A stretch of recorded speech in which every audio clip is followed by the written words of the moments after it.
बंदी छोड़ सतगुरु रामपाल जी परमेश्वर जी की जय हो। सत्साई भाई और बहनों, दया परमपिता परमेश्वर, सारी सृष्टि के रचनहार सतगुरु रामपाल जी भगवान की, जिनके विशेष आशीर्वाद से, जिनके कृपा दृष्टि से, दया दृष्टि से आप और हम सभी साध संगति से जुड़े हुए सत्सेवक भाई बहन निरंतर परमेश्वर जी के भक्ति मार्ग पर ज्ञान को आधार बनाकर दृढ़ता के साथ आगे बढ़ रहे हैं।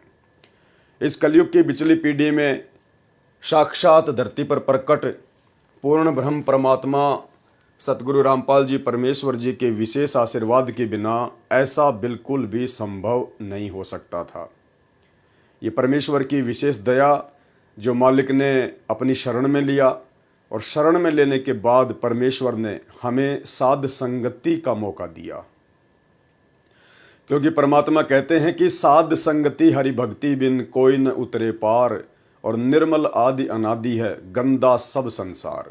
साध संगति से भेद जो पाया, परमेश्वर सतगुरु रामपाल जी ने सफल बनाया।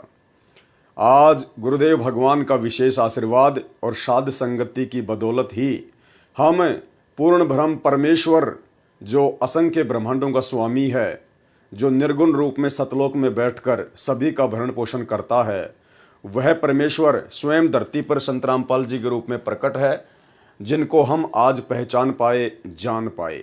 तो भाई और बहनों, अब इतनी बड़ी मेहर गुरुदेव भगवान ने आप और हमारे ऊपर कर दी है, तो हमने भी किसी भी प्रकार से कोई भी कसर इस भक्ति मार्ग में, भक्ति को लेकर, मर्यादाओं को लेकर, गुरुदेव के प्रति भाव और श्रद्धा को लेकर नहीं रखनी है। तो भाई और बहनों, यथार्थ भक्ति बोध के सरलार्थ के ऊपर हम आगे बढ़ें, उससे पहले गुरुदेव भगवान से विनती करेंगे, आशीर्वाद लेंगे, ताकि परमेश्वर हमें सद्बुद्धि बख्शे और उनके कर कमलों से रचित यथार्थ भक्ति बोध के अनुवाद को हम समझ सकें। बंदी छोड़ सतगुरु रामपाल जी परमेश्वर जी की जय हो।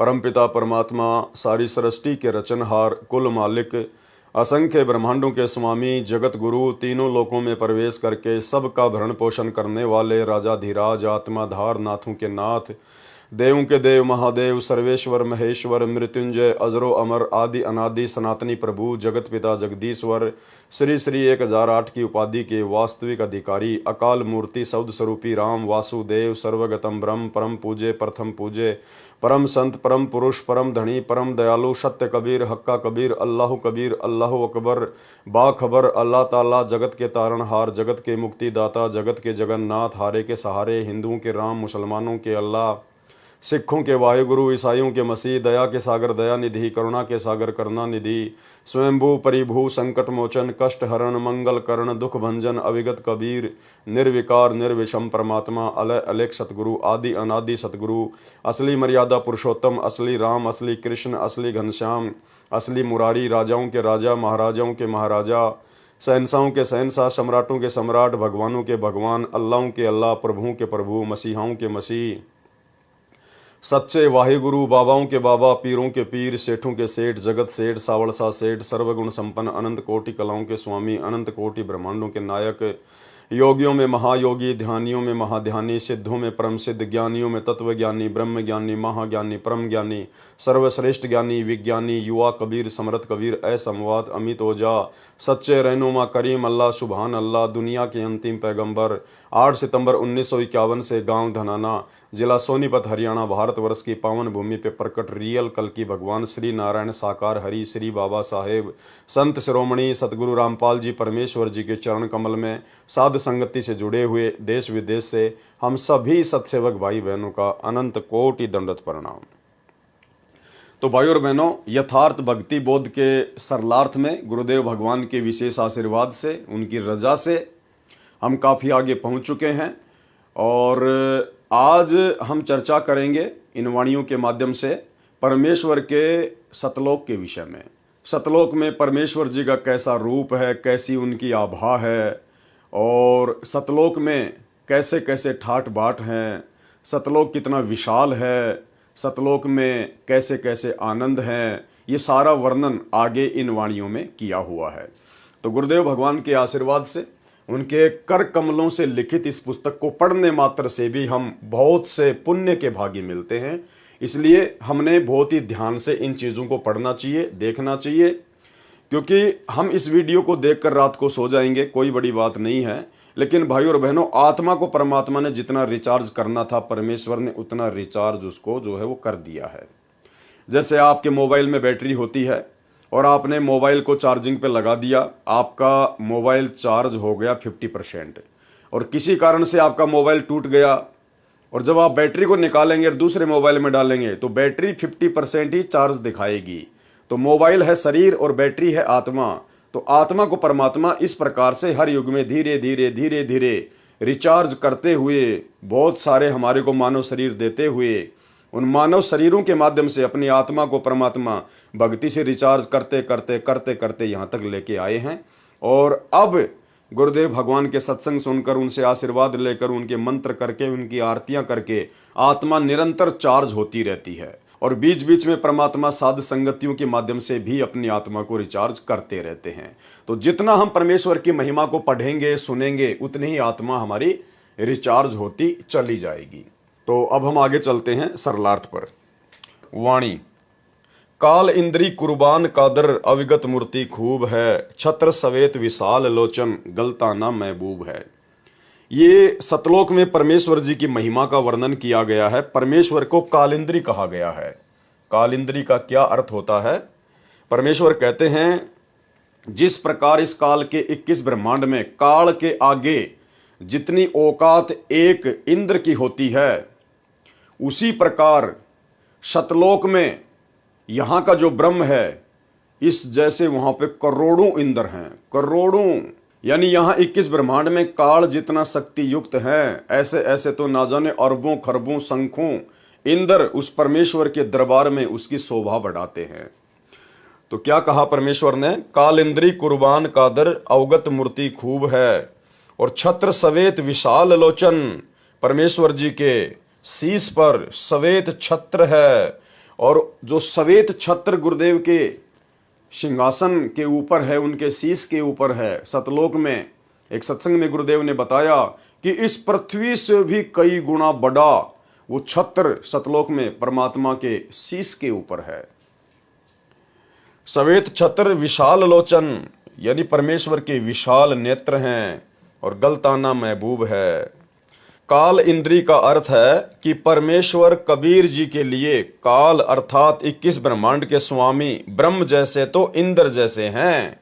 जैसे काल लोक में एक ब्रह्मांड में एक इंद्र का लोक है, जिसके अधीन 33 करोड़ देवी देवता हैं। इंद्र उनका राजा है, जिस कारण से देवराज भी कहा जाता है। परंतु 21 ब्रह्मांडों का राजा है काल, परंतु ये जो ब्रह्म है ये 21 ब्रह्मांडों का राजा है। जैसे ब्रह्म की तुलना में इंद्र की महिमा कुछ भी नहीं है। इसी के आधार से संत गरीबदास जी ने परमेश्वर कबीर जी की उपमा की है कि उस कादिर अर्थात समर्थ परमात्मा की शक्ति महिमा के सामने काल ब्रह्म की महिमा उस इंद्र के समान है जो काल लोक में इंद्र बना है।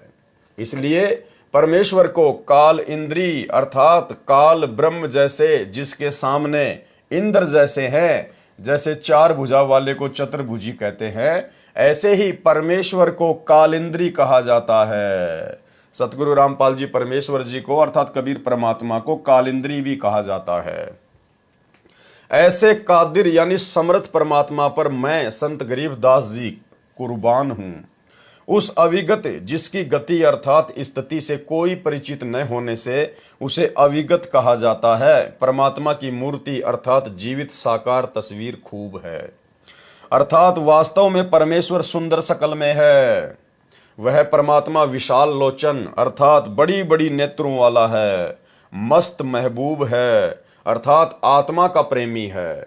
जिस सिंहासन तख्त पर परमात्मा विराजमान है उसके ऊपर सफेद छत्र लगा है।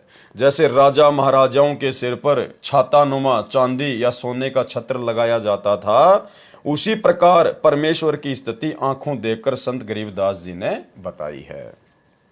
वाणी। दिल अंदर दीदार दर्शन बाहर अंत ना जाइए, और काया माया कहाँ बपूरी तन मन शीस चढ़ाइए। सरलार्थ किया है परमात्मा ने। परमात्मा के दर्शन आप अपने हृदय में कर सकते हैं। दिल अंदर दीदार दर्शन, परमात्मा के दर्शन आप अपने हृदय में कर सकते हैं। भावार्थ है कि जिस समय आप सच्चे दिल से भक्ति करके परमात्मा को पुकारोगे तो आपको हृदय कमल में परमात्मा दर्शन देंगे।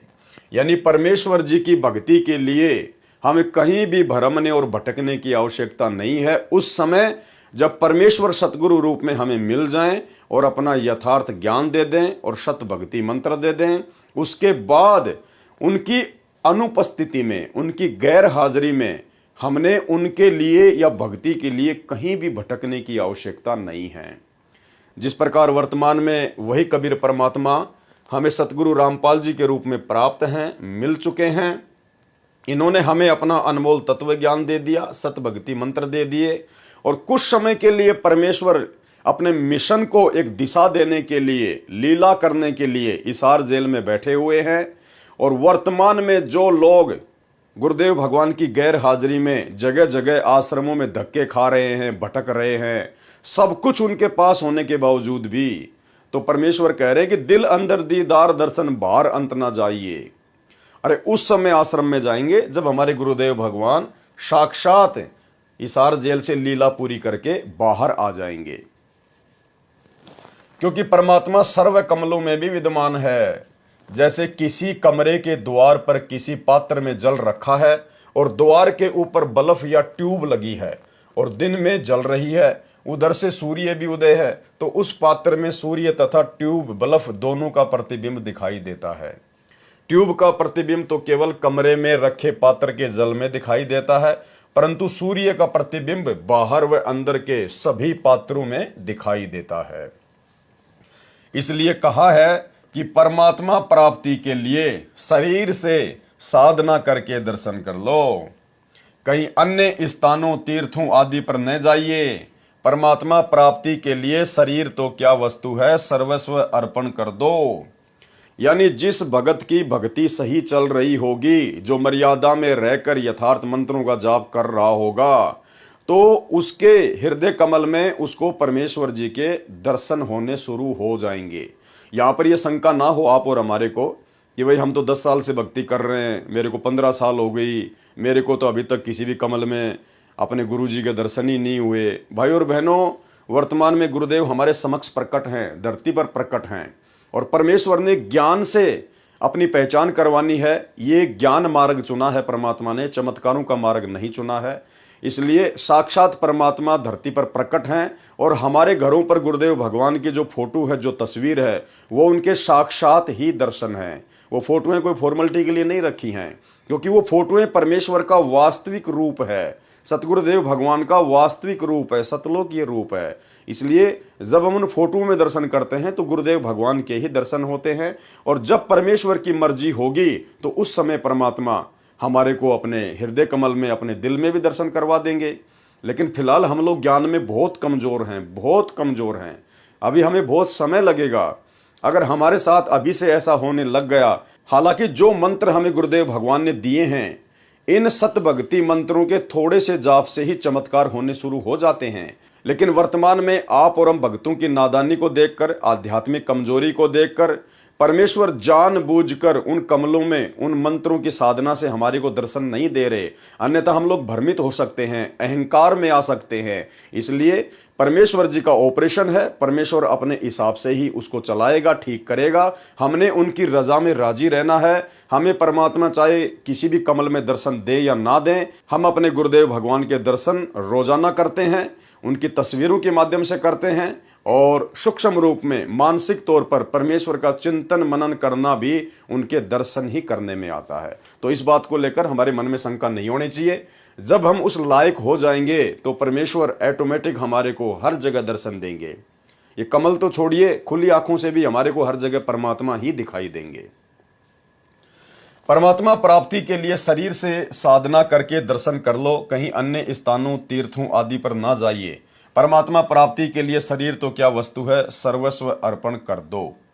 वाणी अविगत आदि जुगादि जोगी, सत्य पुरुष ल्योलीन है, गगन मंडल गलतान गैबी, जात अजात बेदीन है। अविगत आदि जुगादि जोगी, ये परमेश्वर जी के बारे में लिखा हुआ है कि सत्य पुरुष परमात्मा गगन मंडल अर्थात आकाश में बने सतलोक में रहता है। गगन मंडल गलतान गैबी, सत्य पुरुष परमात्मा गगन मंडल अर्थात आकाश में बने सतलोक में रहता है। वह आदि से ही विद्यमान है, आदि जुगादि, आदि यानी सृष्टि की शुरुआत से, वह आदि से ही विद्यमान है। वही सच्चा जोगी है अर्थात साधु बाबा है, तत्व ज्ञान देने के लिए पृथ्वी पर आता है। वाणी, सुख सागर रत्नागर निर्भय, निज मुखवानी गांव ही, जिन आकर अजोख निर्मल, दृष्टि मुष्टि नहीं आवही। परमेश्वर सुख रूपी रत्नों का आगार है यानी भंडार है।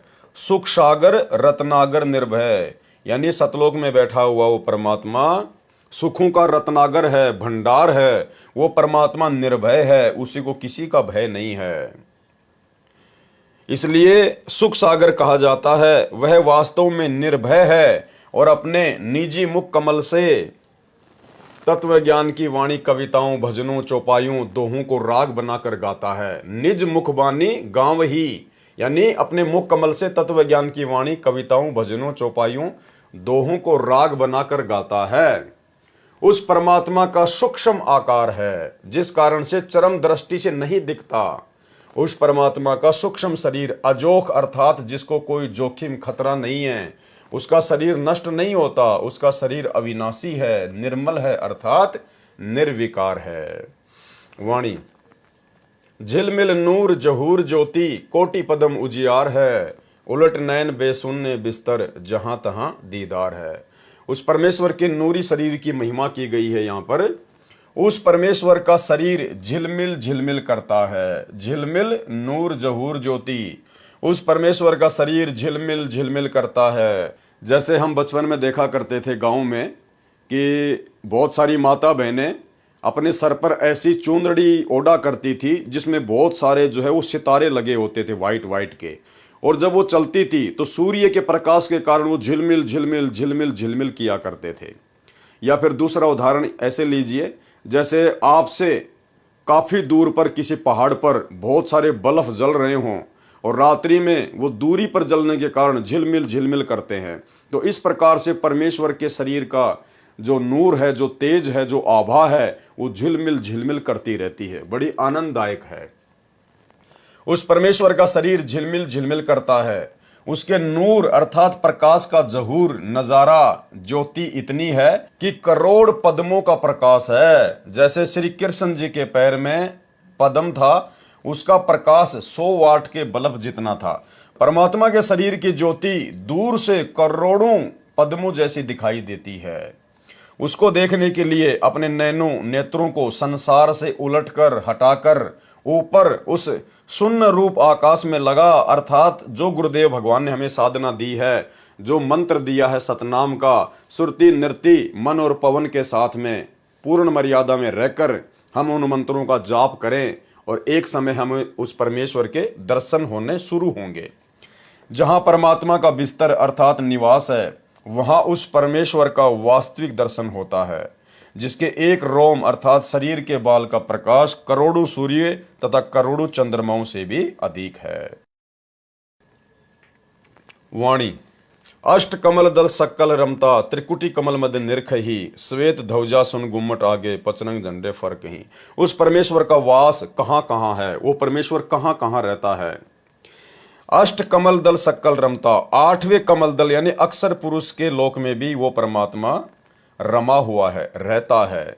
और त्रिकुटी कमल मध्य निरख ही, और त्रिकुटी पर भी वो परमात्मा सतगुरु रूप में विद्यमान रहता है। जैसे वाणी संख्या 20 के सरलार्थ में स्पष्ट किया है कि कमरे का बल्ब तो केवल कमरे में रखे पात्रों के जल में ही दिखाई देता है, परंतु सूर्य कमरे के बाहर भी जल में दिखाई देता है। उसी का प्रमाण इस वाणी संख्या 24 में स्पष्ट किया है कि एक 8वां कमल दल समूह है, अष्ट कमल दल सक्कल रमता। 8वां कमल दल समूह है जो काल के लोकों से बाहर अक्षर पुरुष के लोक में है, यानी 8वां जो कमल है वो अक्षर पुरुष का है। काल तक के लोक में ये जो हमारा जो पिंड है, इसमें एक ब्रह्मांड की पूरी रचना है, इसमें केवल 7 ही कमल हैं, 7 ही कमल हैं। 8वां कमल अक्षर पुरुष का है, आठवां कमलदल समूह है जो काल के लोकों से बाहर अक्सर पुरुष के लोक में है, उसमें भी परमात्मा है। इसके साथ साथ सकल अर्थात सर्व स्थानों पर उसकी सत्ता है। उसको त्रिकुटी कमल में भी देखा जाता है। शून्य अर्थात आकाश में शून्य स्थान वाले सतलोक में परमात्मा के गुम्मट के ऊपर सफेद ध्वजा फरक रही है, लहरा रही है। उस गुम्मट नुमा महल में परमेश्वर सिंहासन पर विराजमान है। उस गुम्मट के आगे ऊंचे स्तंभ पर 5 रंग का झंडा अलग से फरक रहा है। यानी ये परमेश्वर जी की और उनके सतलोक की महिमा की गई है। वाणी सुन मंडल सतलोक चलिए, नो दर मुंद बिसुन है, दिव चिशब्यों एक बिंब देखा, निज श्रवण सुनि धुनी है। ऊपर शून्य रूप आकाश में बने सतलोक में चलो, सुन मंडल सतलोक चलिए। उसके लिए बाहर के 9 दर 9 द्वारों को मूंद कर बंद करके दिव्य चिश्मों यानी नेत्रों से एक बिंब अर्थात चमकता चेहरा देखा, अपने कानों से सतलोक की धुन अर्थात शब्द की आवाज सुनी। ये गरीबदास जी महाराज जी कह रहे हैं कि जब मैं गया परमात्मा के साथ में तो मैंने इस प्रकार से उस परमेश्वर जी के दर्शन किए। सुन मंडल सतलोक चलिए, नोदर मुंद बिशुन है, दिव चिशब्यों एक बिंब देखा, निज श्रवण सुनि धुनी है। वाणी चरण कमल में हंस रहते, बहुरंगी बरियाम है, सूक्ष्म मूर्ति श्याम सूरती, अचल अभंगी राम है। यानी आगे अब इन तमाम वाणियों में परमेश्वर का सतलोक में जो नूरी रूप है उसकी महिमा की गई है और परमेश्वर जी के सतलोक की महिमा की गई है। चरण कमल में हंस रहते, बहुरंगी बरियाम है, सूक्ष्म मूर्ति श्याम सूरती, अचल अभंगी राम है। उस परमेश्वर के चरण कमल में अर्थात उनके लोकों में उनकी शरण में हंस निर्विकार भगत जन रहते हैं। वह परमात्मा बहुत भांति से बरियाम अर्थात श्रेष्ठ है, महिमा करने के योग्य है। वह सूक्ष्म मूर्ति अर्थात स्वरूप में श्याम सूरती है। यहाँ पर श्याम सूरती का अर्थ है, जिसका अर्थ है कि शाम के समय सूर्य का प्रकाश धीमा रहता है। उसी प्रकार जब परमात्मा पृथ्वी लोक में आता है, जैसे आज वर्तमान में परमात्मा सतगुरु रूप में पृथ्वी पर आ चुके हैं, तो उनके शरीर का तेज हल्का रहता है। परमेश्वर अपने उस तेजोमय नूरी शरीर को श्याम सूरती यानी हल्का बनाकर वर्तमान में सतगुरु रूप में प्रकट है, इसलिए श्याम सूरती कहा है। वह परमात्मा अचल अर्थात कभी न चलने वाला, सदा रहने वाला, अभंगी जो कभी भंग न हो, कभी टूटे ना, अर्थात जिसका किसी समय में विनाश न हो, अर्थात अविनाशी राम है। वाणी नो सुर बंद निशंक खेलो, 10वें दर मुख मूल है, और मालिन कूप अनूप सजनी, बिन बेली का फूल है। भगत को हिदायत दी है कि 9 सुर जो शरीर में 9 सुराग हैं, जैसे 2 नाक, 2 कान, 2 आंखें, 1 मुख, पेशाब इंद्री तथा मल द्वार, ये 9 सुराख 9 द्वार कहे हैं, जिनको बंद करके अर्थात इनसे हटकर 10वां द्वार है सुषुम्ना द्वार। उस 10वें द्वार में मुख अर्थात मुख्य मूल अर्थात मोक्ष की जड़ें हैं। वहां से ऊपर की कठिन चढ़ाई प्रारंभ होती है। हे सजनी अर्थात सखी अर्थात आत्मा, सतलोक में न कोई माली अर्थात बाग लगाने वाला है। माली न कूप अनूप सजनी, सतलोक में न कोई माली अर्थात बाग लगाने वाला है तथा ना सिंचाई के लिए कुआं है। क्योंकि जिस समय ये वाणी संत गरीबदास जी ने बोली थी सन 1730 से 1778 तक, उस समय उस क्षेत्र में सिंचाई कुओं से होती थी। सतलोक में अपने आप प्रभु कृपा से बाग लगे हैं, सिंचाई भी अपने आप होती रहती है। सत्य पुरुष किसी माता से नहीं जन्मा, वह बिन बेली का फूल है, अजन्मा है, बिन बेली का फूल है। यानी जैसे जो फूल वगैरह जो लगते हैं पेड़ पर, वो किसी न किसी बेल से लगते हैं, किसी न किसी वो टहनी से लगते हैं, लेकिन परमेश्वर के विषय में कहा कि वो बिन बेली का फूल है, यानी वो किसी माता से पैदा नहीं हुआ है। वाणी श्वास ऊश्वास पवन को पलटे, नाग फुनी को भूंच हैं, सुरती नृति का बांध बेड़ा, गगन मंडल को कूच हैं। अब भाई और बहनों, ये वाणी बहुत इंपॉर्टेंट है, क्योंकि देखो परमेश्वर ने हमें साध संगत से जुड़े हुए भाई बहनों को वर्तमान में अपने विशेष आशीर्वाद से उस स्थिति में लाके खड़ा कर दिया कि अब हमने परमेश्वर जी के सत भक्ति मंत्रों को, चाहे प्रथम नाम हो चाहे सतनाम हो, हमने विशेष ध्यान से जाप करना पड़ेगा। जो विधि परमेश्वर ने उन मंत्रों के जाप करने की बताई है, सुरति नृति मन और पवन के साथ में एकांत में बैठकर एकाग्रचित होकर ध्यान लगाकर अब हमने उस विधि से इन मंत्रों का सुमरण करना पड़ेगा, शुरू करना पड़ेगा। आशीर्वाद गुरुदेव भगवान का रहेगा, अन्यथा भक्ति नहीं बनेगी, उस स्तर की नहीं बनेगी जिस स्तर की भक्ति परमात्मा चाहते हैं। वो समय अलग था, वो शुरुआत का समय था कि नाम उठत नाम बैठत नाम सोवत जागबे, नाम खाते नाम पीते नाम सेती लागबे। बच्चा जब पहली क्लास में आता है तो उसको बोल बोल के पढ़ाया जाता है, गा गा के पढ़ाया जाता है, A for apple, B for ball. और जब वही बच्चा 8वीं 10वीं में चला जाता है तो उस बच्चे को पूरी वास्तविकता समझ में आ जाती है। फिर वो बच्चा बोल बोल कर नहीं पढ़ाई करता कि A for apple, B for ball, फिर वो डायरेक्ट सेंटेंस बोलता है, क्योंकि उसको पता चल गया कि ए से केवल एप्पल ही नहीं है, ए से तो ना जाने हजारों की संख्या में मीनिंग होते हैं। तो इसी प्रकार गुरुदेव भगवान ने आप और हमारे को उस लायक बना दिया साध संगति से जोड़ के कि अब हमने परमेश्वर की भक्ति को, उनके सत भक्ति मंत्रों को विशेष सावधानी से लेना पड़ेगा। श्वास ऊ श्वास पवन को पलटे नाग फुनी को भूंच है, सुरती नृति का बांध बेड़ा गगन मंडल को कूच है। श्वास जो बाहर छोड़ते हैं तथा ऊ श्वास जो अंदर लेते हैं, यानी सतनाम के विषय में परमात्मा समझा रहे हैं। इस विधि से जो नाम के जाप को करके वायु को अर्थात श्वास को सूक्ष्म करके नागफनी अर्थात सर्पनुमा नाड़ी जो नाभि के चारों ओर 2.5 लपेटे लगाई है उसका ढीला करना है, उसको ढीला करना है, तब ऊपर चलने का मार्ग मिलता है, तब ऊपर चलने का मार्ग मिलता है। और वो होगा कैसे? वो सतनाम के जाप से होगा। फिर सतनाम का श्वास से सुमरण करता है, आकाश में बने सतलोक की ओर प्रस्थान करना होता है। सुरती नृति का बेड़ा बांधने का अभिप्राय है। अब ये ध्यान से सुनना कि हमने इन मंत्रों को किस विधि से करना है और कितनी गहनता से लेना है। सुरती नृति का बेड़ा बांधने का अभिप्राय है कि सतनाम का जाप श्वास से मन तथा सुरती नृति का समूह बनाकर करने को बेड़ा बांधना कहा गया है। यानी सारे एलिमेंट हमने इन मंत्रों के ऊपर लगाने पड़ेंगे जो विधि गुरुदेव ने जिस मंत्र की बताई है, सुरती नृति मन पवन। पुराने समय में दरिया को पार करने के लिए सूखी लकड़ियों को इकट्ठा करके लगभग 20 फुट चौड़ा तथा 3 फुट मोटा बेड़ा बनाते थे, दरिया में डालकर उसके ऊपर बैठकर नदी को पार करते थे। उसी का उदाहरण देकर कहा है कि आत्मा भव सागर से पार होने के लिए सुरति नृति मन तथा पवन श्वास को इकट्ठा करके बेड़ा बांध ले। भावार्थ है कि सुमरण करते समय मन सुरति नृति और श्वास मंत्र के जाप पर लगी रहे, ऐसा सुमरण सफल होता है। क्या बताया परमात्मा ने? ऐसा सुमरण सफल होता है। मन कहीं गया, श्वास कहीं चल रही है, माला हाथ में चल रही है, ये सुमरण सफल नहीं होता। और ये कौन सी स्थिति है कि नाम उठत नाम बैठत नाम सोवत जागबे, नाम खाते नाम पीते नाम सेती लागबे। उस स्थिति में क्या होगा? मन कहीं गया, श्वास चल रहा है, माला हाथ में चल रही है, यह सुमरण सफल नहीं होगा।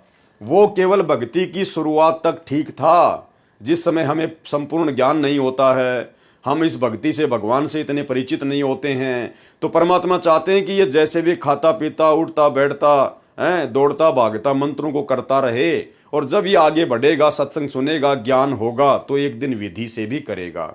तो भाइयों और बहनों, अब हमने परमेश्वर के द्वारा जो विधि बता दी गई है, सुरति नृति मन और पवन से एकाग्रचित होकर कुछ समय हमने परमेश्वर के सुमरण के लिए निकालना पड़ेगा। यानी विधिवत हमने जाप करने पड़ेंगे, अन्यथा बात नहीं बनेगी, कमाई हमारी नहीं बन पाएगी।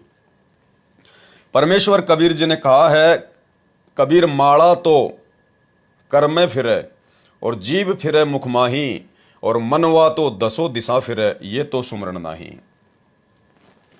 वाणी सुन ले जोग बिजोग हंसा, शब्द महल को सिद्ध करो, ये गुरु ज्ञान विज्ञान वाणी, जीवित ही जग में मरो। अब ये वाणी भी बहुत ज़्यादा इंपॉर्टेंट है आप और हमारे लिए, सत्सेवकों के लिए, सुमरण को लेकर। सुन ले जोग बिजोग हंसा, यानी एक तो होता है सामान्य ज्ञान और एक होता है विशेष ज्ञान। जोग और बिजोग, शब्द महल को सिद्ध करो। ये जो शब्द महल जो परमेश्वर ने हमें दिया है भक्ति के लिए, इन मंत्रों का विधिवत जाप करके इसको सिद्ध करो। यो गुरु ज्ञान विज्ञान वाणी, जीवित ही जग में मरो। हे हंस, हे भगत, ध्यान से जोग अर्थात सामान्य साधना तथा बिजोग अर्थात विशेष साधना दोनों को सुन। इनमें शब्द अर्थात नाम महल अर्थात संपूर्ण मंत्रों के समूह को सिद्ध करो। भावार्थ है कि मन को सांसारिक विषय विकारों से हटाकर नाम सुमरण पर लगाकर अभ्यास करके साध ले, मन का स्वभाव बदल ले। यानी भाइयों और बहनों, कहने का सीधा सा मतलब ये है कि यदि हमें ये ज्ञान समझ में आ गया हो और ये समझ में आ गया हो कि ये मनुष्य जन्म बड़ी मुश्किल से मिलता है और परमेश्वर की भक्ति के लिए मिलता है, और आज मेरा सौभाग्य है कि मनुष्य जन्म भी है और भक्ति करवाने वाला परमात्मा भी धरती पर प्रकट है, और ये थोड़ा सा जीवन है, ना जाने कब इसका एंड हो जाए, कोई भरोसा नहीं है। तो ऐसी स्थिति में फिर भगत को तन मन धन से, मन कर्म वचन से, दिलो जान से केवल भक्ति के प्रति ही समर्पित होना है। उसको अपना 90% समय केवल परमेश्वर की भक्ति में लगाना चाहिए, 10% केवल अपनी रोजी रोटी के लिए, और रोजी रोटी भी परमेश्वर के आशीर्वाद से मिलेगी, उनकी रजा से मिलेगी। अगर भक्ति करेंगे तो परमेश्वर उसमें कोई बाधा उत्पन्न नहीं होने देगा। जिस परमेश्वर ने करने के लिए भजन दे दिया तो भोजन के लिए परमात्मा भूखा नहीं मारेगा, भोजन की व्यवस्था तो परमात्मा पहले करेगा।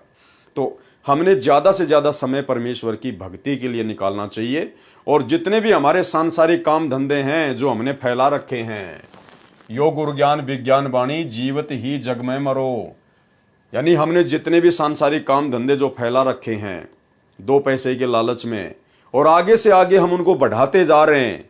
एक फैक्ट्री लग गई, दूसरी की तैयारी हो रही है, एक ऑफिस खोल लिया, दूसरी ब्रांच की ओर तैयारी हो रही है। तो भाई और बहनों, अब हमने इन आदतों से पीछे हटना पड़ेगा। ये काल की बीमारी है, हमने इन चीजों से पीछे हटना पड़ेगा, अपने काम धंधे को धीरे धीरे समेटना पड़ेगा। अगर ज्ञान समझ में आ गया तो ज्यादा समय हमने परमेश्वर की भक्ति को देना पड़ेगा, सत्संग सुनने को देना पड़ेगा, सुमरण को देना पड़ेगा, तब कहीं जाके हमारी बात बनेगी। और जितने भी विषय विकार हैं उनसे भी हमने पीछे हटना पड़ेगा गुरुदेव भगवान के आशीर्वाद से।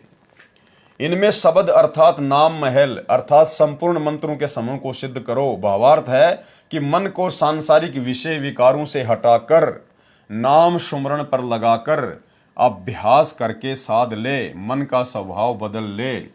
ये है गुरु ज्ञान और विज्ञान अर्थात तत्व ज्ञान की वाणी अर्थात वचन, और जीवित ही जग में मर ले। जीवित जग में मरने का भाव है कि मन की कल्पनाओं को रोककर इच्छाओं का दमन कर। मन की कल्पनाओं को रोककर, मन तो आपको हमेशा आगे से आगे बढ़ाएगा, और अब तो आपको परमात्मा की भक्ति मिल गई, आपको सहारा मिल गया परमात्मा का, अब तो आपका काम धंधा पहले से कहीं अच्छा चलेगा, तो मन आपको आगे से आगे दौड़ाएगा कि बेटा काम बढ़ा, लेबर बढ़ा। तो भाई और बहनों, इन मन की कल्पनाओं को हमने रोकना है, ये सोचकर कि ये काम धंधे करते करते तो असंख्य जन्म बीत गए, कुछ भी हाथ नहीं आया। और भाई और बहनों, अब ये परमात्मा मिला है, काम धंधा भी परमात्मा चलाएगा, थोड़े से में पूरे परिवार का पेट भरेगा, समय आने पर हर प्रकार की हमारी इच्छाओं की पूर्ति करेगा, और बाकी जोड़ जोड़ के रखना, बैंक बैलेंस बनाना, ये फिर भक्ति में भक्तों के काम नहीं है। जीवित जग में मरने का भाव है कि मन की कल्पनाओं को रोककर इच्छाओं का दमन कर। जैसे व्यक्ति की अचानक मृत्यु हो जाती है, उसके मन की सारी योजना फेल हो जाती है। साधक पहले से ही यह धारणा बनाकर संसार में निर्वाह करता है, लंबी चौड़ी योजनाएं न बनाकर इच्छाओं को सीमित रखता है। यानी भगत के परमात्मा ने लक्षण बताए हैं कि लंबी चौड़ी योजनाएं न बनाकर इच्छाओं को सीमित रखता है।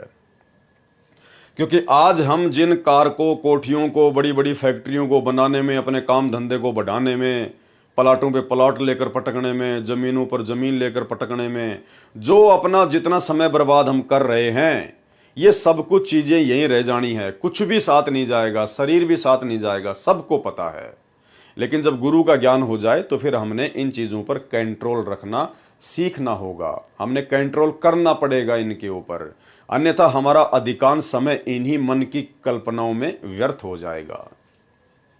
लंबी चौड़ी योजनाएं न बनाकर इच्छाओं को सीमित रखता है, वह यह विचार करके सत्संग में जाता है कि मान ले मेरी आज मृत्यु हो जाती तो भी घर ऑफिस कार्यालय का कार्य नहीं कर सकते थे, इसलिए मान ले हमारी मृत्यु हो गई, हम चले सत्संग में, 3-4 दिन के लिए जीवित मर गए। विचार करें, मृत्यु तो किसी की भी कभी भी हो सकती है, तब भी कार्य से सब्र करना पड़ता है। सर्व कार्य सदा के लिए छूट जाता है, वह हानि भी हो जाती है जो मरने वाले की कमाई मेहनत व्यापार न करने से होनी है, उसकी क्षतिपूर्ति कभी नहीं हो सकती। जो भगत जीवित मरकर सत्संग में 3-4 दिन के लिए गया था, उसके अभाव में 3-4 दिन में जो व्यवसाय में हानि होनी थी उसकी क्षतिपूर्ति तो वह फिर से कर सकता है, क्योंकि वह परमानेंट नहीं मरा है, वह तो जीवित मरा है। वैसे तो भक्तों के सत्संग में जाने से कभी हानि नहीं होती, लाभ ही होता है। इसको कहते हैं जीवित मरना। संत गरीबदास जी ने कहा है कि गुरुजी द्वारा बताए ज्ञान तथा तत्व ज्ञान का सारांश ये है कि यदि भक्ति करना तथा मोक्ष पाना चाहता है तो जीवित मर ले, यानी उपरोक्त सारी चीजों को अपने जीवन में धारण कर ले, मन की कल्पनाओं को शांत कर, रोक, विषय वासनाओं से विषय विकारों से अपने आप को हटा और एक प्रकार से जीवित मर के परमात्मा की भक्ति कर कि सोचो मैं तो मर गया, अब ना कोई काम, ना कोई धंधा, ना कोई रिश्तेदारी, ना कोई बोलने वाला। इस भाव से हमने परमेश्वर जी की भक्ति को महत्व देना है और परमात्मा फिर अपने भगत के काम बिगड़ने नहीं देता है। वाणी, उज्ज्वल हिरंबर श्वेत भोरा अक्षय व्रत सतबाग है, जीतो काल विशाल सोहम तर तीवर बैराग है। अब भाई और बहनों, ये जो आदरणीय गरीबदास जी महाराज जी की वाणियां हैं, ये गूढ़ ज्ञान है, इनमें बहुत सारी भाषाओं के शब्दों का समावेश है और ये वाणियां एक कैप्सूल रूप में है, यानी कैप्सूल के अंदर एक बीमारी का समाधान छुपा होता है। तो ये एक बार के कोई देखने से या पढ़ने से आप और हमारी समझ में नहीं आएंगी। कोई ये सोचे कि भाई हम तो पढ़ रहे हैं, हमारी समझ में नहीं आ रही ये वाणियां, तो ये मुझे भी कोई एक बार कोई पढ़ने से या देखने से समझ में नहीं आ रही हैं, लेकिन आत्मा चार्ज हो रही है, आत्मा अंदर से इस ज्ञान को स्वीकार जो है वो कर रही है। और धीरे धीरे जब हम इन वीडियो को बार बार देखेंगे, परमेश्वर की इस पुस्तक को जब कभी हम पढ़ेंगे, कभी हम गुरुदेव के सत्संग सुनेंगे, इन वाणियों का जिक्र आएगा, क्योंकि आने वाले समय में परमात्मा गरीबदास जी की वाणियों पर ही सत्संग करेंगे। बाकी ब्रह्मा विष्णु महेश का बाप कौन है, उसकी माँ कौन है, दुर्गा का पति कौन है, ये परमात्मा ने बता दिया जो बताना था। वो डीवीडी भर चुकी हैं, मेमोरी कार्ड भर चुके हैं, सत्संग यूट्यूब पर पड़े हैं, जिसको वो प्रमाण देखने वहां जाकर देखो। आने वाले समय में परमात्मा केवल वाणियों का ही खुलासा करेंगे, तो फिर हमें ये वाणियां भी धीरे धीरे समझ में आने लगेंगी। इसलिए यदि किसी भाई के मन में इस प्रकार का भाव उठ रहा हो कि मेरे तो कुछ समझ में नहीं आ रहा, मेरे तो कुछ जो है पल्ले नहीं पड़ रहा, भाई ये पल्ले एक बार में नहीं पड़ती हैं, इनको पल्ले लगाने के लिए बहुत सारा समय देना पड़ता है, इनको बार बार इनको पढ़ना पड़ेगा, परमात्मा के सत्संगों को ध्यान से सुनना पड़ेगा। इसलिए आप केवल इनको पढ़ते जाइए, देखते जाइए, आत्मा को उसकी खुराक मिलती जा रही है और बाकी धीरे धीरे समझ में आने लग जाएंगी। उज्ज्वल हिरंबर श्वेत भोरा अक्षय व्रत सतबाग है, जीतो काल विशाल सोहम तर तीवर बैराग है। सतलोक को अक्षय वृक्ष सतबाग कहा है, श्वेत भोरा आत्मा को कहा है, क्योंकि सतलोक एक अविनाशी स्थान है। भगत काल लोक में मैले विचारों वाला काला भंवरे जैसा हो चुका है। ये भगत उत्तम कर्म करके सत्य साधना करके उज्जवल सफेद हंस बनकर जाता है, अर्थात पवित्र होकर सतलोक में जाता है। उसके लिए बताया है कि सोहम आदि आदि जो भक्ति के संपूर्ण मंत्र हैं, उनको तरतीवार प्राप्त करके तरतीवर बैराग है। तरतीवर का मतलब होता है तरतीवार, कर्म अनुसार। जैसे परमात्मा 3 क्रम में हमारे को नाम दीक्षा देते हैं, उसको कहते हैं तरतीवार।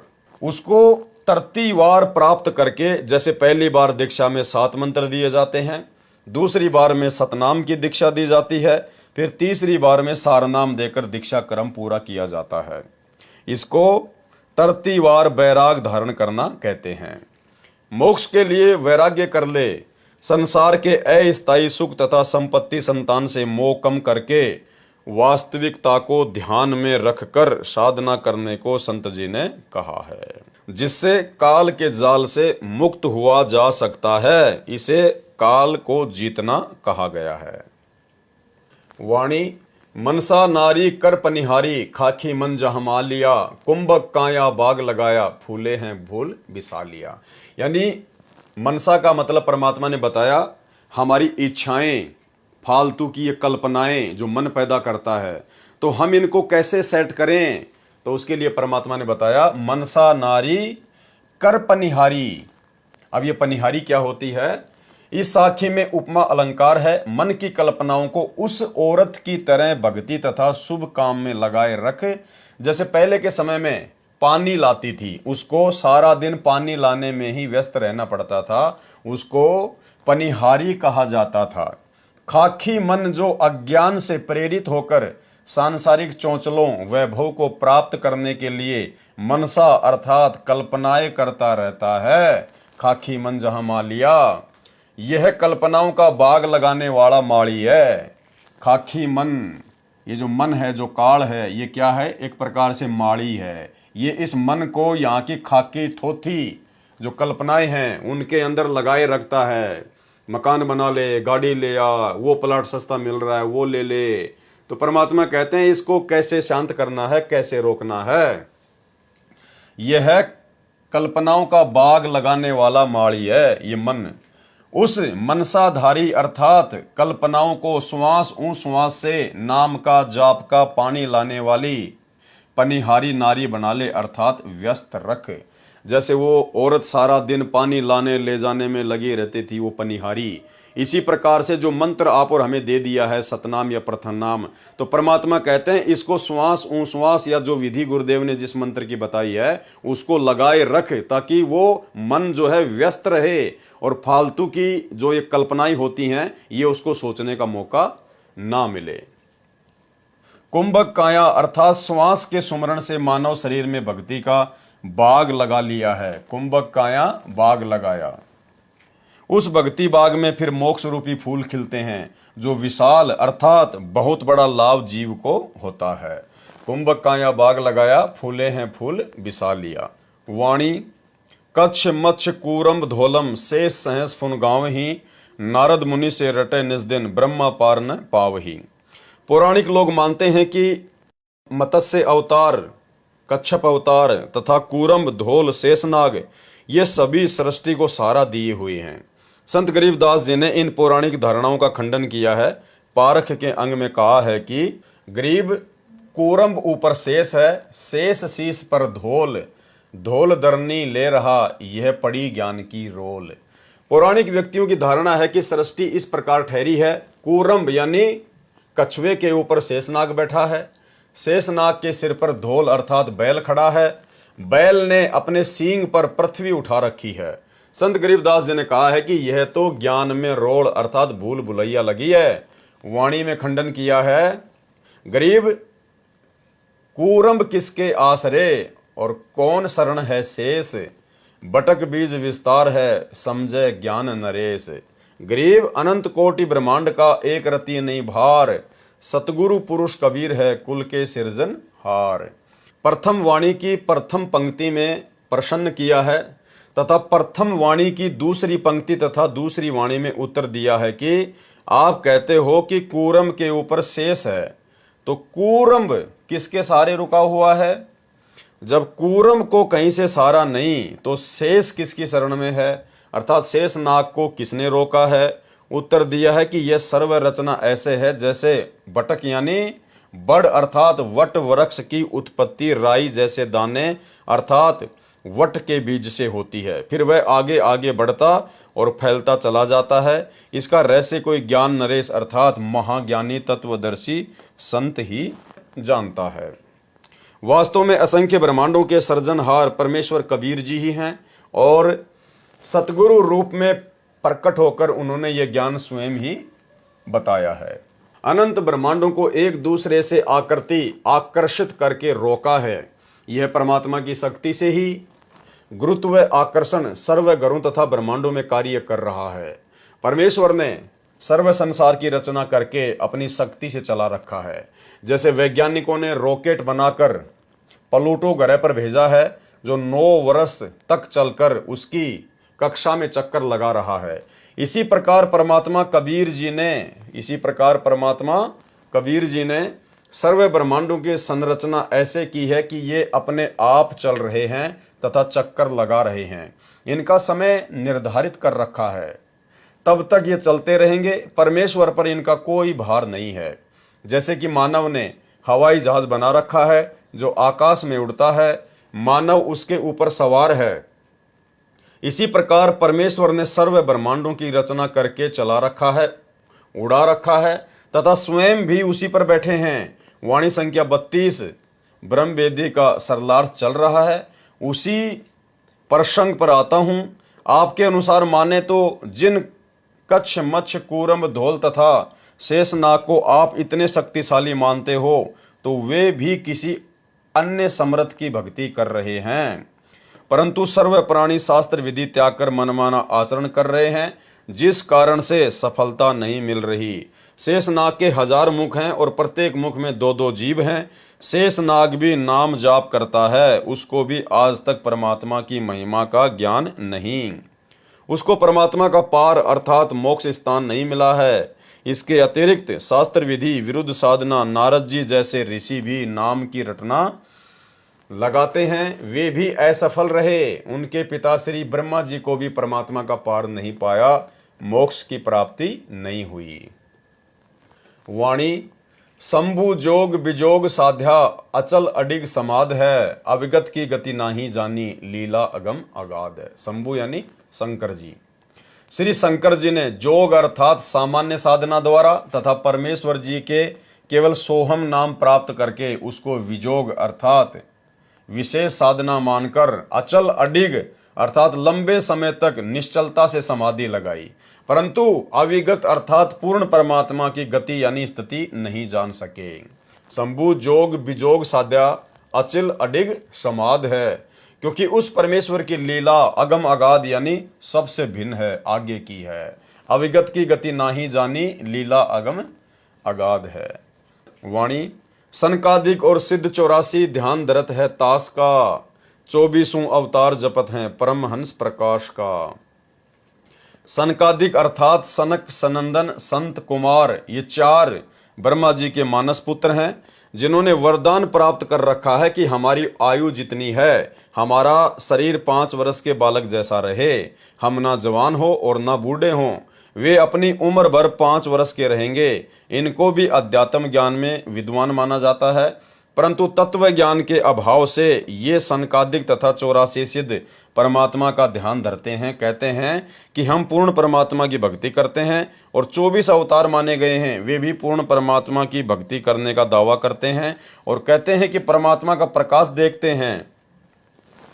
परमात्मा परमहंस तो निराकार है, ये सब भ्रमित साधना करके काल जाल में ही फंसे हैं। यानी भाइयों और बहनों, आप और हम सभी भाई बहनों का जिन्होंने परमेश्वर की शरण प्राप्त कर ली है सतगुरु रामपाल जी की, आप और हमारा कितना बड़ा सौभाग्य है कि ये इतने बड़े बड़े सिद्ध महर्षि ब्रह्मा विष्णु महेश देवी देवता, इनको भी परमात्मा की महिमा का ज्ञान नहीं है, इनको भी ये तत्व ज्ञान नहीं है, इनको भी मोक्ष मार्ग नहीं है।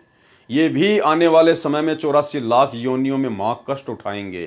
तो आप और हमने किस कदर अपने गुरुदेव भगवान के ऊपर कुर्बान हो जाना है। परमेश्वर ये समझाना चाहते हैं कि तुम्हारा कितना बड़ा सौभाग्य है कि जो वस्तु उन महिमावान लोगों को नहीं मिली जो इस सृष्टि के आधार हैं 21 ब्रह्मांड के, और तुम्हें वो परमात्मा आज सहज में मिल गया। इसलिए उस परमेश्वर की कदर कीजिए।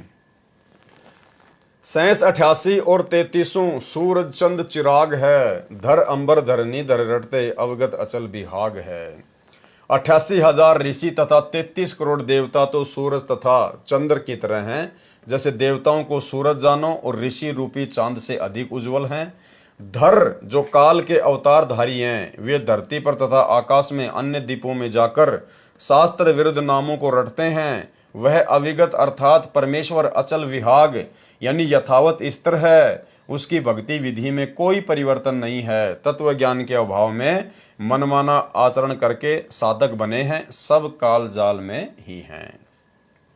वाणी सुर नर मुनिजन सिद्ध और साधिक पार ब्रह्म को रटत हैं। घर घर मंगलाचार चोरी ज्ञान योग जहां बटत हैं। सर्व देवता तथा ऋषिजन भ्रमवश मान रहे हैं कि हम पार ब्रह्म अर्थात पूर्ण परमात्मा की भक्ति कर रहे हैं। घर घर में मंगलाचार अर्थात शुभ कामनाएं देते हैं और ज्ञान भी सुनाते हैं जो अधूरा ज्ञान है। वाणी चित्रगुप्त धर्मराय गावे आदि माया ओंकार है। कोटि सरस्वती लाभ करत है ऐसा पार ब्रह्म दरबार है। यानी इस वाणी में सतलोक की महिमा की गई है। चित्र तथा गुप्त तथा धर्मराज भी ओंकार अर्थात काल का जाप करके उसकी आदि माया जाल में उलझे हैं। काल लोक में शारदा अर्थात सरस्वती जो ब्रह्मा जी की पुत्री है, उसकी आवाज अत्यंत सुरीली बताते हैं। उसके गाने सुनकर देवता लोग आनंद लेते हैं। संत गरीबदास जी ने बताया है कि सतलोक जो पार ब्रह्म का दरबार है, उसमें ऐसी ऐसी करोड़ों सरस्वती अपनी सुरीली आवाज में गाने गाती हैं। वाणी कामधेनु कल्पवृक्ष जाके इंद्र अनंत सुर भरत हैं। पार्वती कर जोर लक्ष्मी सावित्री शोभा करत हैं। इस वाणी में भी सतलोक की महिमा की गई है। सरलार्थ सत्य पुरुष परमेश्वर के सतलोक में काल लोक में बने स्वर्ग महास्वर्ग जो ब्रह्मलोक में है, उसकी तरह कामधेनु सर्व सुख पदार्थ खाने के लिए उपलब्ध कराने वाली गाय जो कामना यानी इच्छा करते ही वस्तु प्रस्तुत कर देती है, ऐसा मानना है। तथा कल्पवृक्ष सर्व मनोकामना पूर्ण करने वाला पेड़ जो स्वर्ग महास्वर्ग में माना जाता है, जो काल लोक के कल्पवृक्ष तथा कामधेनु से कई गुना अधिक सुविधादायक है। उस परमात्मा के दरबार में इंद्र सर्व गाने बजाने वालों की टीम के साथ वहां सुर भरता है अर्थात गाने गाता है। भावार्थ है कि इस काल लोक में स्वर्ग का राजा इंद्र है। उसके सामने उसको खुश करने के लिए एक गायक मंडली स्त्री पुरुषों का समूह गाने नाचने का प्रोग्राम करते हैं। परंतु सत्य पुरुष के दरबार में उस इंद्र जैसे स्वयं उस मंडली समेत गाने नाचने का प्रोग्राम करते हैं। यानी सतलोक की महिमा की गई है कि वहां इतना वैभव इतना सुख है। ऐसे ऐसे अनंत प्रोग्राम सत्य पुरुष के सतलोक में होते हैं तथा यहाँ की महान देवियां पार्वती लक्ष्मी तथा सावित्री जैसी सुंदर देवियां परम पुरुष के दरबार की शोभा बढ़ा रही हैं। वाणी गंधर्व ज्ञानी और मुनि ध्यानी पांचों तत्व खवास हैं। त्रिगुण तीन बहुरंग बाजी कोई जन बिरले दास है। गंधर्व एक देव श्रेणी है, वे विद्वान भी माने जाते हैं तथा मुनि ध्यानी अर्थात ऋषिजन ध्यान बहुत करते हैं। ऐसे ऐसे सतलोक में अनेकों हंस हैं और पांचों तत्व उस सतलोक में नौकर हैं। काल लोक में तो पांच तत्व प्रधान हैं, क्योंकि यहां सर्व रचना पांच तत्व से बनी है। त्रिगुण यानी ब्रह्मा रजगुण विष्णु सतगुण तथा शिव तमगुण है। ये तीनों यहाँ काल लोक में प्रधान है। इन्हीं पांचों तत्व तथा तीन गुणों से काल की सर्वबाजी अर्थात रचना व्यवस्थित है। परंतु यहाँ पर सब अभिमानी है। दास अर्थात नम्र भगत तो कोई कोई है। वाणी ध्रुव प्रहलाद अगाध अग है जनक विदेयी जोर है। चले विमान निदान विद्या धर्मराय की बंद तोड़ है। काल की भक्ति करने वाले ध्रुव तथा प्रहलाद जैसे बहुत अगाध यानी सर्वोपरि भक्ति वाले अगय यानी आगे पहुंचे हुए माने जाते हैं। और जनक विदेयी को भी इसी श्रेणी में लेते हैं, जो विमान में बैठकर स्वर्ग गए थे। रास्ते में नरक में 12 करोड़ प्राणी कष्ट झेल रहे थे। राजा जनक विदेयी ने अपनी भक्ति से आधे पुण्य उनको संकल्प करके दे दिए, जिस कारण से वह नरक खाली हो गया। धर्मराज का विधान है कि जिसका जितना नरक समय है वह नरक में कष्ट भोगेगा, और जिसका जितना समय स्वर्ग में है वह उतने समय स्वर्ग का सुख भोगेगा। परंतु राजा जनक जी ने वह बंद तोड़ दिया, अपने पुण्यों का आधा हिस्सा देकर उनका वह नरक समय समाप्त कर दिया, जिस कारण से वे 12 करोड़ प्राणी स्वर्ग में चले गए। परंतु राजा जनक को काल ने लूट लिया, उसके आधे पुण्य समाप्त कर दिए, जिस कारण से वह पुण्यात्मा शीघ्र पुण्यहीन होकर पुनर्जन्म को प्राप्त हुई और सिख गुरु नानक जी के रूप में श्री कालूराम मेहता खत्री के घर पंजाब की धरती पर जन्मे। अब देखो भाई और बहनों, इसमें बहुत सारी बातें हैं। परमेश्वर के आगे काल की कोई औकात नहीं है। काल केवल उतना ही सोच सकता है जितना परमात्मा चाहते हैं। अब काल ने सोचा कि मैंने राजा जनक को लूट लिया, मैंने उसके आधे पुण्य लूट लिए, और जब तक इसके पुण्य इन 12 करोड़ आत्माओं के साथ में रहेंगे तब तक तो मैं इनको जो है स्वर्ग में बैठा दूंगा, और जैसे पुण्य समाप्त होंगे फिर इनको इनका वो कर्म भोगने के लिए मैं इनको नरक में डाल दूंगा। और मैंने राजा जनक के आधे पुण्य लूट लिए। ठीक है, काल की सोच अपनी थी, लेकिन ये रजा परमात्मा की थी, ये गुरुदेव भगवान की मर्जी थी। क्योंकि भाइयों और बहनों, युगों युगों से परमात्मा उस आत्मा के साथ में थे, और कलयुग की पिछली पीढ़ी में उस आत्मा को मनुष्य जन्म देकर उनको पार भी करना था। तो परमेश्वर की दया थी, अगर राजा जनक के वो पुण्य परमात्मा समाप्त ना करवाते तो 650 साल पहले, यानी 550 साल पहले आदरणीय नानक जी का जन्म ही नहीं होता धरती पर। क्योंकि परमात्मा ने उनके उसी हिसाब से वो पुण्य काल के माध्यम से नष्ट करवा दिए, ताकि जब परमात्मा सन 1398 में इस कलयुग के प्रथम चरण में आए तो उसके थोड़े समय बाद में वो राजा जनक वाली आत्मा भी नानक जी के रूप में जन्म लेकर धरती पर आ जाए। तो सोचिए भाइयों और बहनों, जैसे ही राजा जनक के पुण्य समाप्त हुए, काल ने उसको नीचे पटक दिया। अब यदि राजा जनक अपने वो आधे पुण्य उन 12 करोड़ आत्माओं को ना देता तो भाइयों और बहनों 550 साल पहले वो यहाँ पे जन्म लेकर पैदा ही ना होता, क्योंकि उसके आधे पुण्य और शेष होते और ना जाने कितने समय तक वो ऊपर ऐश करता, आराम करता।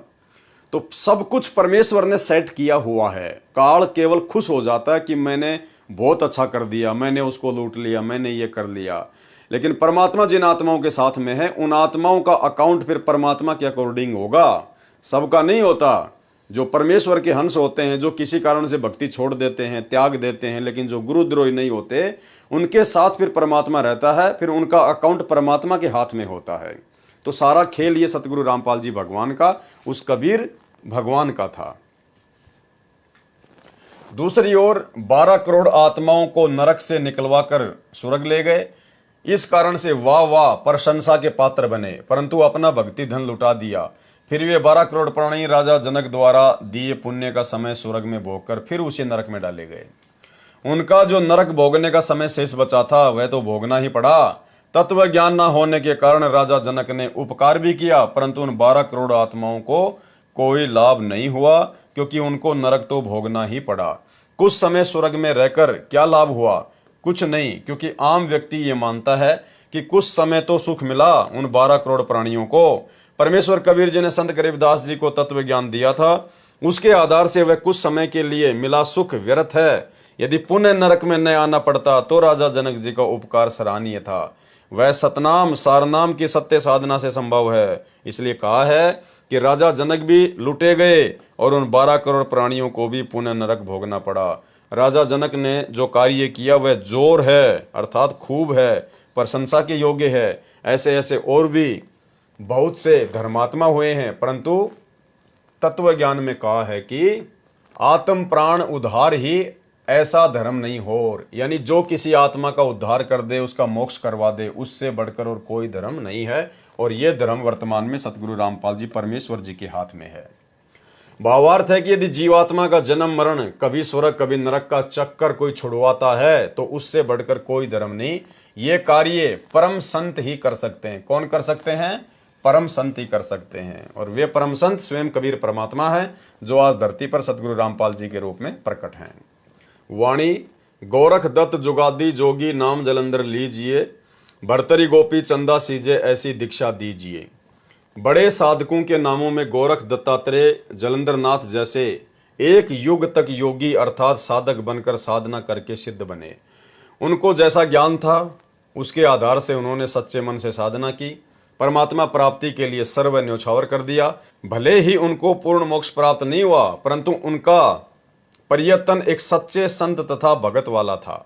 इस वाणी में संत गरीबदास जी ने समझाया है कि गुरु को ऐसी शिक्षा तथा दीक्षा अपने शिष्य को देनी चाहिए जैसे श्री गोरखनाथ जी ने अपने शिष्यों गोपीचंद तथा भर्तरी को दी थी, और जैसे ये दोनों सीजे खरे उतरे, ये गोरखनाथ जी की शिक्षा का परिणाम था। वाणी सुल्तानी बाजिद फरीदा पीपा परचे पाइया, देवल फेरिया गोप गोसाई नामा की छान छिवाइया। जो भी साधक परमात्मा प्राप्ति का प्रयत्न करता है वह पूर्व जन्म के भक्ति संस्कारों के कारण प्रेरित होकर साधना करता रहा होता है। उसके साथ पूर्व जन्मों में की हुई भक्ति की कुछ शक्ति भी शेष होती है, जिस कारण से उस साधक के जीवन काल में पूर्व जन्म की भक्ति शक्ति के प्रभाव से कुछ चमत्कार अनोखा कार्य भी हो जाते हैं, जिस कारण से वह भी अपने आप को परम संत मान लेता है तथा अन्य जनता जन भी उसके फैन होकर उसकी पूजा करने लग जाते हैं, जो दोनों के लिए ही हानिकारक होता है। इस अमृतवाणी में बताया है कि एक अब्राहिम सुल्तान अधम, एक बाजिद, एक फरीद तथा एक पीपा नामक महापुरुषों को पूर्व जन्म की भक्ति के परिणाम स्वरूप चमत्कार प्राप्त हुए थे। पर्चा यानी चमत्कार।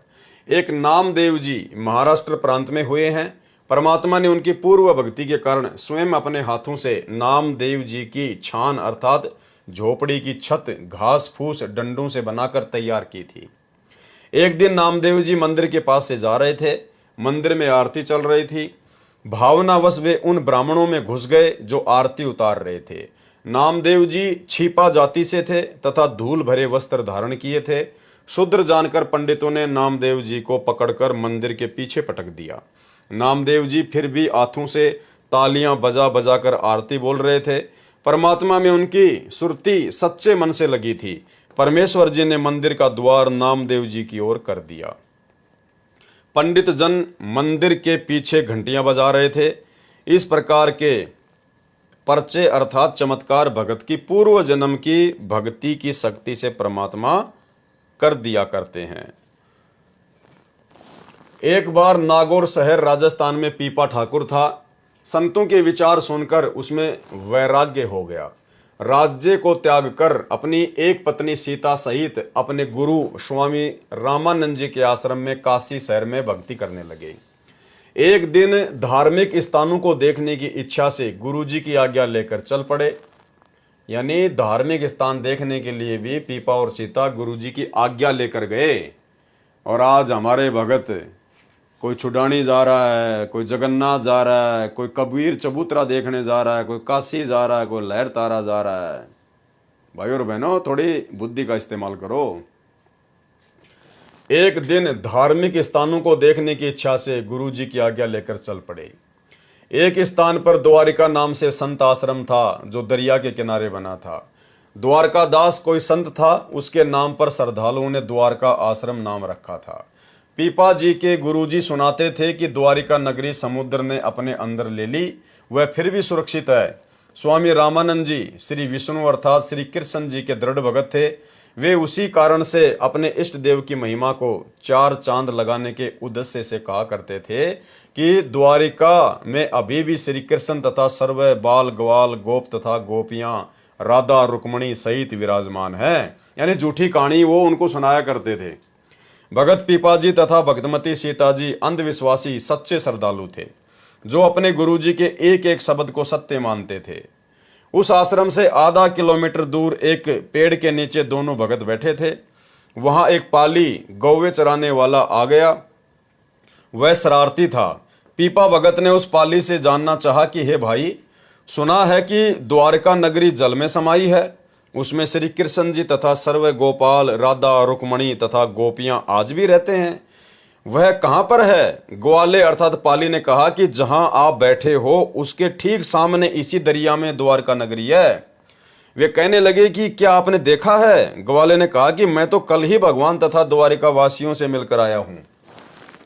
उस शरारती ग्वाले तथा अपने गुरुजी से सुनी फोकट महिमा को सुनकर उनका विश्वास और दृढ़ हो गया। दोनों ने आपस में एक राय करके श्री कृष्ण जी की द्वारिका को देखने तथा भगवान के दर्शन करने की इच्छा से दरिया में कूद गए अर्थात छलांग लगा दी और दरिया के जल में ओझल हो गए। ग्वाला वहां से चलने लगा तो खेतों में कार्य कर रहे किसान ने पूछा कि ये दोनों भगत किस कारण से दरिया में डूब मरे। ग्वाले ने सर्व बात बताई कि मैंने तो मजाक किया था। उन्होंने सत्य मानकर प्रभु दर्शन के लिए दरिया में छलांग लगा दी। किसान ने उस ग्वाले को बहुत धिक्कारा और कहा कि तुझे बहुत पाप लगेगा।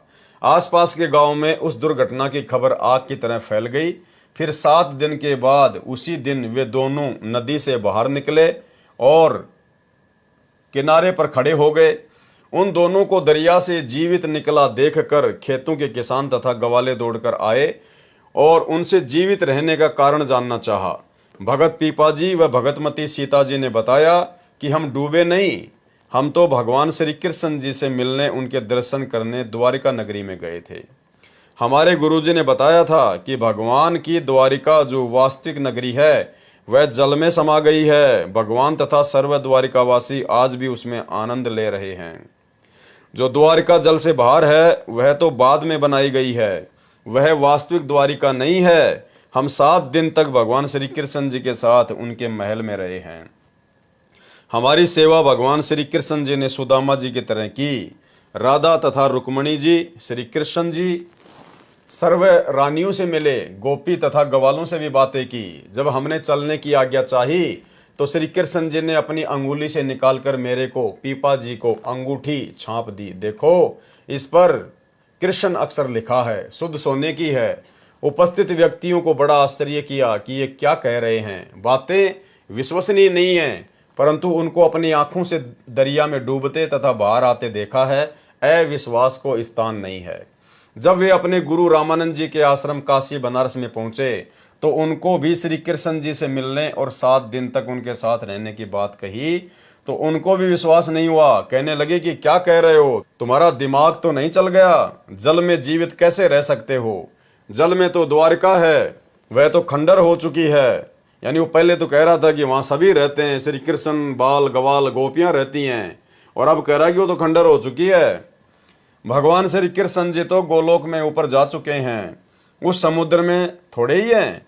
जब पीपा सीता ने बार बार भोलेपन से कहा तथा सर्व गोपाल गोपियों, राधा रुक्मणी, श्री कृष्ण जी से हुई बातें बताई तथा श्री कृष्ण द्वारा दी गई छाप अंगूठी दिखाई जिस पर कृष्ण नाम खुदा हुआ था देवनागरी लिपि में, ये सब पीपा सीता से सुनकर तथा छाप देखकर स्वामी रामानंद जी को विश्वास करना पड़ा। वह छाप वर्तमान में बनारस के श्री द्वारिकाधीश मंदिर में सुरक्षित है। इसलिए वाणी में कहा है कि पीपा परचा पाइया, अर्थात पीपा जी को परमात्मा का चमत्कार प्राप्त हुआ। अब भाइयों और बहनों, ये तत्व ज्ञान है और गुरुदेव भगवान के आशीर्वाद से इसको समझा जा सकता है। इसमें बहुत सारे भेद हैं। जिस समय समुद्र में पीपा और सीता जी ने छलांग लगाई उस समय वो पीपा जी और सीता जी नहीं थे, वो स्वयं परमात्मा थे। उन्होंने दोनों रूप बना रखे थे और परमेश्वर जी ने भक्ति को जीवित रखने के लिए और लोगों के दिलो दिमाग में इस बात को जो है वो ताज़ा रखने के लिए कि यहाँ पर द्वारिका थी, श्री कृष्ण जी था, उसका अस्तित्व था, इस बात को बनाए रखने के लिए ताकि लोगों की आस्था भक्ति और भगवान में बनी रहे इस बिचली पीढ़ी तक। ये सारा खेल परमात्मा सतगुरु रामपाल जी ने अर्थात कबीर भगवान ने किया। कैसे? उससे पहले पीपा जी के साथ में एक घटना और घटी थी। भाई, पीपा तो एक राजा था नागौर का, राजस्थान का। उसके पास में कोई सिद्धियां नहीं थी, उसके पास में ऐसा कुछ भी नहीं था, और वो अपनी पत्नी सीता के साथ में रामानंद जी के साथ में भक्ति करने के लिए निकल पड़ा। जब वो सीता को लेकर जा रहे थे तो रास्ते में गुरुदेव भगवान ने सत्संग में बताया कि एक लाला जी, एक बनिया, उसने सीता जी को जब पीपा जी के साथ में देखा साधु वेशभूषा में, तो उस बनिए ने कहा, अरे साधु जी, महात्मा जी, तू क्या करेगा इस औरत का? ये तो बनियों के रहने के लायक है, तू क्या करेगा इसका? मेरे को दे दे ये। तो पीपा जी ने कहा कि भाई रख ले, मैं भी इससे दुखी हूं, परेशान हूं, तू इसको रख ले। और सीता जो है वो बनिए के पास में चली गई। ना पीपा जी ने कुछ उससे लड़ाई झगड़ा किया, और जब पीपा जी ने कहा कि तू इसको रख ले तो सीता ने भी कुछ नहीं कहा, वो उस लाला जी के पास में रह गई। अब लाला जी शाम को जब गया उसके पास में, वो जब चौबारे में वो बैठी हुई थी, लाला जी ने उसको ऊपर बैठा दिया अपने चौबारे में। शाम को लाला जी गया नहा धो के, तो जैसे उसने दरवाजा खोला तो बेड पर जो सीता थी वो शेरनी बन के बैठी हुई। अब उसको देखते ही वो लाला जी तो बिल्कुल हक्का बक्का रह गया, वो तो डर गया, घबरा गया। परमात्मा ने पूरा उसका विवरण किया है। दौड़ के गया पीपा जी के पास में, बोले महाराज महाराज, बोले हाँ, बोले माई को ले आओ। नहीं, बोलो रख वहीं पे, बहुत सुंदर है वो तो। नहीं नहीं, बोले मेरा कालजा पाटस है, बोले माई को ले आओ। फिर वो पीपा जी गए, उसको वापस लाए, वो सीता बन के बैठी हुई थी। तो भाई पीपा तो एक राजा था और सीता उसकी रानी थी, वो बेचारे कहाँ से शेर बन जाते, कहाँ से शेर नहीं बन जाती। ये सारी लीला परमात्मा करता है। क्यों की परमात्मा ने ये लीला? क्योंकि मालिक को पता था कि पीपा और सीता के साथ में ये घटना घटनी थी। वो बनिया उनको इस प्रकार से बातें बोलना था। और पीपा राजा था, राजा में अहंकार होता है, घमंड होता है, अभिमान होता है, उसको सहन नहीं होती, लड़ाई झगड़ा हो जाता। और साधु संतों में ये बात शोभा नहीं देती है। तो सारा खेल ये परमात्मा ने खेला। परमात्मा ही सीता बना, परमात्मा ही पीपा बना, परमात्मा ही शेरनी बना। और सीता और पीपा को तो जिंदगी में कभी पता भी नहीं चला होगा कि कौन शेर बन गया और कौन शेरनी बन गई। इसलिए परमात्मा कहते हैं कि गुप्त रूप में सब काम सार दे, जो भी विपदा आन पड़े। और ऐसी स्थिति भाई और बहनों वर्तमान में है। आप और हमारे ऊपर संकटों का ढेर है, लेकिन सतगुरु रामपाल जी परमेश्वर जी ने हमसे भक्ति करवाने के लिए उन संकटों को गुप्त रूप में हल्का किया हुआ है। इसलिए वर्तमान में भक्ति करते करते भी, मर्यादाओं में रहते रहते भी, यदि भगत के ऊपर थोड़ा बहुत कोई संकट आता है तो ये सोच के चलना चाहिए कि भयंकर संकट था, परमात्मा ने हल्के में कर रखा है। संत शरण में आने से आई टले बला, जय मस्तक में सूली हो, कांटे में टल जा। उनकी एक प्रसिद्ध कहानी ये बताते हैं कि एक बार एक सेठ जवान सा था और सीता बहुत सुंदर थी, रानी थी। वो सेठ आगे ने बोला, अरे ओ क्या करेगा बाबा जी तुम इसका? या तो भाई सेठा ग्रहण जोगी से तो मन दे देने। सीता ओ पीपा ने बोला, ले जान बीरा, मैं भी दुखी हो रहा सिस्टम में। हाँ सारी आने भाई 24 घंटे चौकसी रखनी पड़े, ले जाए से। सेठ ले आया, मुंह दे रहे सी दिन में शांत सी, ऊपर चौबारे में बिठा दी अपनी दुकान के में, और खूब नहा धोकर सीता ने बोली नहा धोकर आइए। बोला अच्छा। जब वो गहना नहा धोकर कुआड़ खोले तो शेरनी बनी बैठी, बाणिए पैड़ काला में नोकुला करता करता तड़ा आगे देता और थक बुढ़िया लांगड़ रही लेकर पीपा जी दो रहा है। बोला नो से न साधु जी कहाँ? उमाई ने लिया। बोला ना उड़े राज तो मैं मेरी जा क्यों हो गया जब सा अगर मेरी गेल चाल बुरा कालजा पाते। तो भाई उन्हें लेके पीपा जी गया, बड़ा देखा सीता बैठी नो की नो। बोला की बात हो यार? अगर बस दो जोड़े हाथ भाई तोड़ी जा। बोला तो ऐसी ऐसी कथाएं बंदी छोड़ने दिखाई, क्योंकि जिसमें जो परमात्मा आश्रित हो जाते हैं ना, उनका कोई बाल बांका नहीं कर सकता। जैसा कि इसी में स्पष्ट किया है कि परमात्मा भगत की पूर्व जन्म की भक्ति की शक्ति के आधार से इस तरह की लीला करता है। कौन करता है? परमात्मा करता है, भगत की भक्ति की शक्ति के आधार से, ताकि भगत की तथा अन्य जनता जनों की परमात्मा में आस्था बनी रहे। परंतु जब तक तत्वदर्शी संत नहीं मिलता तब तक आत्मा का कल्याण नहीं हो सकता। चाहे कितने चमत्कार हो जाओ, कितने ही महान बन जाओ, कितनी प्रसिद्धि प्राप्त कर लो, जब तक तत्वदर्शी संत नहीं मिलता। जो तत्वदर्शी संत वर्तमान में बड़े सौभाग्य से आप और हमें प्राप्त हो चुके हैं। वाणी छान छिवाई गऊ जीवाई, गणिका चढ़ी विमान में, सदना बकरे को मत मारे, पहुंचे आन निदान में। भगत नामदेव को हुए चमत्कारों में से ही परमात्मा ने बताया कि संत नामदेव जी की झोपड़ी की छान घास फूस की छत छवाई अर्थात डाली थी। एक समय दिल्ली के बादशाह को नामदेव की ख्याति का अर्थात प्रसिद्धि का पता चला। परीक्षार्थ दिल्ली बुलवाया। राजा मुसलमान था। दरबार में एक गाय को तलवार से काटकर मार दिया तथा संत नामदेव जी से कहा कि यदि तेरे श्री कृष्ण में शक्ति है तो इसे जीवित कर दे, नहीं तो तेरी जीवन लीला यहीं समाप्त हो जाएगी। नामदेव जी ने गाय के पैर छुए और परमात्मा से अर्ज की। गाय उसी समय जीवित हो गई। राजा ने भगत से क्षमा याचना की। ये तो पूर्व जन्म की भक्ति से चमत्कार हो रहे थे। फिर परमात्मा अपने विधान अनुसार अच्छी भगतात्माओं को मिलता रहता है। भगत नामदेव जी को परमात्मा संत रूप में मिले, उनको तत्व ज्ञान समझाया और सतनाम रूपी चार्जर लगाकर उनकी बैटरी चार्ज करने की विधि बताई, अर्थात सत्य साधना के लिए सत्य मंत्र देकर भक्ति शक्ति बढ़ाने को कहा। तो भाई और बहनों, आज के वीडियो में केवल परमात्मा ने सतलोक की महिमा और कुछ ऐसी वाणियाँ थी जो कहानियों के रूप में थी, जिसको परमेश्वर जी हमें सत्संगों में बहुत बार जो है वो सुना चुके हैं, बता चुके हैं। इसलिए ज़्यादा कुछ विस्तार से बताने की आवश्यकता महसूस नहीं हुई, क्योंकि वैसे तो परमात्मा ने सारा सरलार्थ किया ही हुआ है। लेकिन जहां जहां आवश्यकता पड़ेगी, जो विशेष पॉइंट होगा, उसी के ऊपर परमात्मा दास को निमित्त बनाकर खुलासा करवाएंगे। बाकी नॉर्मल रूप से परमात्मा ने जो वाणियां लिखी हैं उनको हम पढ़ेंगे। पढ़ने मात्र से भी हमारे को जो है लाभ प्राप्त होता है, आध्यात्मिक जो है वो पुण्य प्राप्त होते हैं। तो आज के वीडियो में केवल इतना ही। कल परमेश्वर की दया से नित्य नियम के सरलार्थ का समापन होगा, क्योंकि कल का जो वीडियो होगा वो नित्य नियम के ऊपर लास्ट होगा। उसके बाद फिर अगले दिन से सेम रात्रि 9 बजे कंटिन्यू हम लोग असुर निकंदन रमेणी के सरलार्थ के ऊपर वीडियो बनाएंगे। तो आज की वीडियो में केवल इतना ही। परमेश्वर हम सबको सद्बुद्धि दे। और भाई और बहनों, ये जो आप देख रहे हैं बहुत अच्छी बात है। साध संगति बहुत जरूरी है, परमेश्वर जी का आदेश है, उनकी आज्ञा है। लेकिन परमेश्वर की भक्ति को हमने प्रथम रखना है। साध संगति की वीडियो देखना बहुत अच्छी बात है, जानकारी होगी, हौसला बढ़ेगा, हिम्मत बढ़ेगी, ज्ञान होगा, भक्ति में रुचि पैदा होगी। लेकिन भक्ति की शक्ति से हमारा आत्म कल्याण होगा। और भक्ति जो सतगुरु रामपाल जी परमेश्वर जी ने हमें दी है वो है। तो जिस प्रकार परमेश्वर हमें आदेशित करते हैं कि रोजाना कम से कम 1 घंटा सत्संग सुनना, और जो मंत्र दे दिए हैं कम से कम जो प्रथम मंत्र है उसकी 1 माला कम से कम, ज़्यादा करो तो आपकी मर्जी। सतनाम जिसको मिला हुआ है कम से कम उसकी 5 माला, यानी 500 मंत्र तो कम से कम सतनाम के होने चाहिए।